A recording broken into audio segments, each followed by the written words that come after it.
working on a Honda 400, and I got it running now. It's been parked for a long time, and I'm getting down to the point where I have to do the brakes, and you know, the cables are broken off, and I managed to salvage the tightening components here. This is way too far forward. It's locked in place, so I'll probably have to give it a couple cracks with the hammer as I get the tire off in order to get what's left of the brake shoes in there to release. So I'm gonna get busy here and pull the tire off and get into this drum and get working on it. Well, this looks like it hasn't come apart probably ever. So let's start by pulling the cotter pin, get that cotter pin pulled out, and then I'm gonna see if I've got a socket and a that'll fit my impact, and see if I can't jar that loose, because I'm thinking that's on there. It's gonna be corroded pretty hard. Well, it should be fun. It's always fun. All right, well, I've sprayed some penetrating oil, and it's sat for a couple of minutes. I put the impact on it here, and with any luck, that'll come off.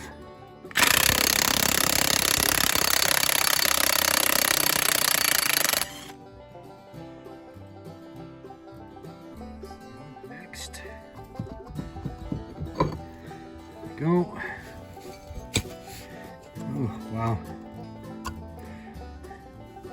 That seal's done. It's probably right full of rust inside. Well, what I'm going to do is I'm going to see if I can't get these out without breaking them off. I'll use my little impact on them and be real gentle. I can't tell if those have nuts on the back. Just the case, I think. Well, we'll find out here in a minute. Well, that was easier than I thought. So the next part after I get these out is there's some seams where you can get a screwdriver in and pry. And you want to do that gently because this case is only cast and it will break. So you have to just kind of work your way around, and there's a couple spots on the case you can do that. And then once you get it started, then you can hopefully slide something up in between on that seam and get it to break loose. Well, to give you an idea how bad these are rusted up, I pried that up with a screwdriver and the spring didn't pull it back, so that's pretty stuck.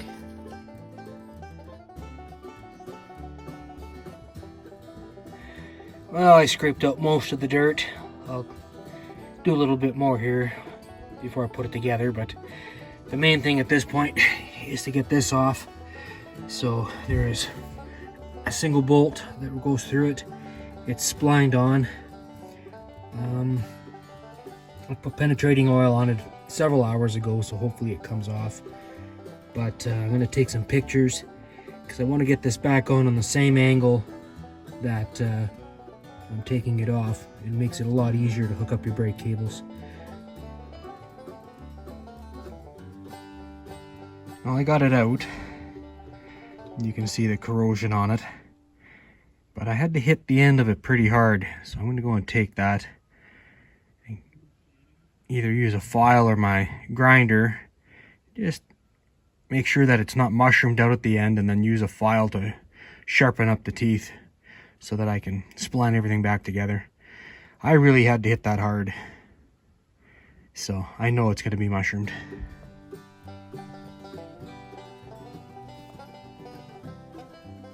A little bit of sanding with some sandpaper and a little bit of grease. And what I had to use a sledgehammer before to make that move, I can now turn it with my fingers. So I'm going to put the shoes on, and I'll get the drum, the brake drum back on. I'll get this ready and put it back on, and then I'll play with the spline. See if I can't get this thing to line back up. That's always the hardest part.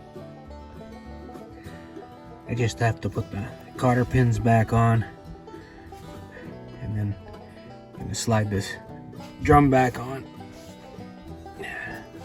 And then work on the cover. So all the dirt that was inside that drum in the brake system, it was because the seal is totally worn out. You can see it's only part there. And these seals are really hard to get out of these tin covers. If you're not careful, you can end up bending up your cover pretty bad. And what you would do is reach in through those holes with a screwdriver and try to punch it out enough that you can start prying it out. But I'm going to try a different approach because I have an extra one of these.